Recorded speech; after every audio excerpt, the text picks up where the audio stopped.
మెదక్ జిల్లా రామాయంపేటలో Congress party TPCC రాష్ట్ర కార్యదర్శి సుప్రభాతరావు మీడియా సమావేశం నిర్వహించారు.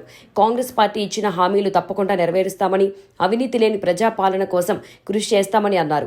రామాయంపేట మండలంలో మెదక్ ఎమ్మెల్యే మైనంపల్లి రోహిత్రావు ఆధ్వర్యంలో అభివృద్ధి పనులు చేస్తామని, గత పాలనలో జరిగిన అవినీతి వెలికితీసి అవినీతికి పాల్పడిన వారిపై చట్టపరమైన చర్యలు తీసుకుంటామన్నారు.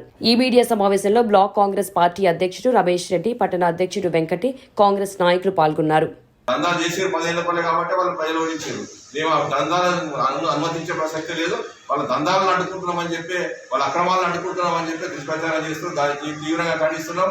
మేము అప్పుడు హామీ ఇవ్వడం జరిగింది, అవినీతి రహితంగా ఈ పట్టణంలో కానీ, ఈ మండలంలో కానీ, ఈ ప్రాంతంలో అవినీతి రహితంగా కాంగ్రెస్ నాయకులు కార్యకర్తలు పనిచేస్తాం. దానికే కట్టుబడి ఉన్నాం.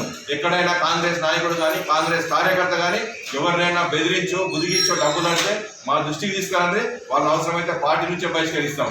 దానికి ఎమ్మెల్యే గారు కట్టుబడి ఉన్నారు, మేము కట్టుబడి ఉన్నాం.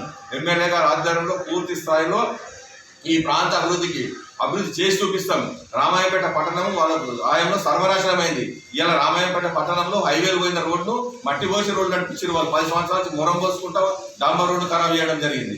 మేము అట్లా కాదు, వైడనింగ్ స్పష్టంగా ఈ బైపాస్ నుంచి ఆ బైపాస్ వరకు వైడనింగ్ చేస్తాం, డివైడర్లు పెడతాం. అన్ని సమస్యలు ఒకటొకటి నెల 2 నెలలు ప్రణాళిక తీసుకొని ముందుకు పోతాం.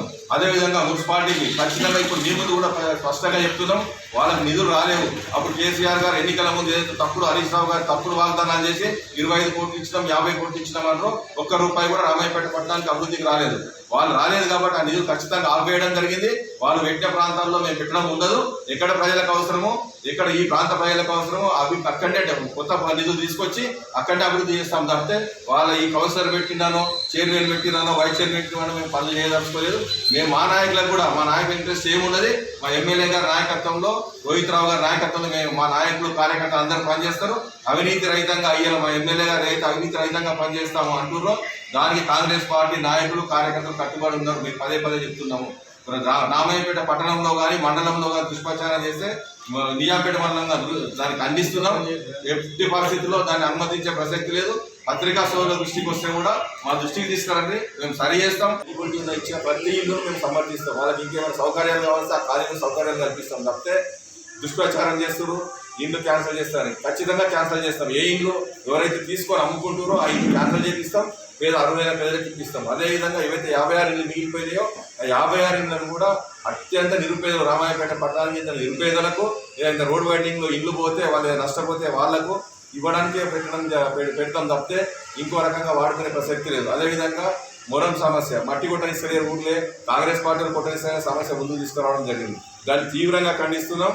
మొరం కుట్టడానికి మేము వ్యతిరేకం కాదు.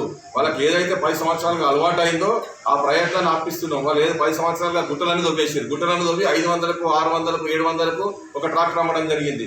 దాన్ని కాంగ్రెస్ పార్టీ తీవ్రంగా ఖండిస్తుంది. ఇప్పుడు కూడా అదే స్టాండ్ మీద ఉన్నాం. ఖచ్చితంగా రామాయంపేట పట్టణ పౌరులకు ఎవరికి మొరం అవసరం ఉన్న ₹400-450 లోపట్టే ఎవరన్నా కొట్టిన ట్రాక్టర్ మాకు అభ్యంతరం లేదు. 400 కొట్టినట్టయితే స్వచ్ఛందంగా మేము ముందు నిలబడి మొరం కొట్టుకొని అనుమతి ఇస్తాం. ఎందుకంటే వాళ్ళ ప్రభుత్వానికి ఎలాంటి ట్యాక్స్ కట్టడం లేదు. ఒరిజినల్గా తీసుకుంటే వాళ్ళు ట్యాక్సీ కట్టాలి. ట్యాక్సీ కట్టాలంటే ట్రాక్టర్కి ₹300-400 ట్యాక్సీ కట్టాలి. కడితే ఒక మామూలు ఇల్లు కట్టుకోవడానికి ₹800-1000 ఒక ట్రాక్టర్. మేము దానికి ఖండిస్తున్నాం. ఎట్టి పరిస్థితుల్లో వాళ్ళు ట్యాక్సీ కట్టలేరు కాబట్టి మన ప్రజలు కట్టుకునే ప్రజలకు అందుబాటులో ఉండాలని కనీసం ఒక ₹100 తగ్గించి ఇవ్వాలి. 550-600